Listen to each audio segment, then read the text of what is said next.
Nəfsinə hakim olmaqla, az yeməklə arıqlamaq olmur. Bunu ən çox özləri az çəkili olub, heç bir piylənmə xəstəliyi və onun fəsadlarını üzləşməyən, piylənmə xəstəliyinə əziyyət çəkməyən, ətrafında piylənmə xəstəliyi olmayan insanlar deyir. Bu qınağı, bu təzyiqi piylənmə xəstəliyindən əziyyət çəkən insanlara verməklə onların bu xəstəlikdən azad olmasının qarşısını alırlar. Söhbət mədə kismə əməliyyatından gedir.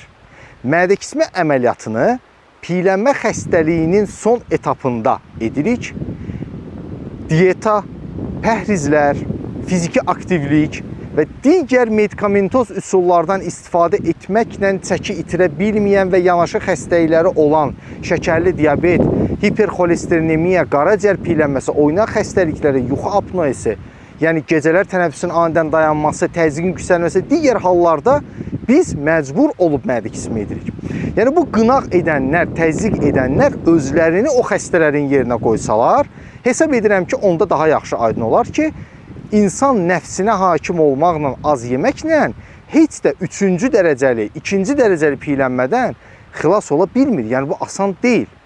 Ona görə də dəyərli izləyicilər, əgər kimsə piylənmə xəstəliyinə əziyyət çəkirsə, normal çəkili insanların verdiyi məsləhətlərə qulaq asmadan özləri öz tutduqları yol getsinlər. Yəni diyetadan başlayıb, idmandan başlayıb arıqlama metodlarını icra etdikdən sonra əgər heç bir vasitə ilə piylənmə xəstəliyinə xilas ola bilmirlərsə, yekun yol mədə kiçiltmə və digər metabolik bariatrik əməliyyatlardır ki, bu sizin gələcək sağlamlığınızın qarantıdır. Sağ olun, sağlıqla qalın.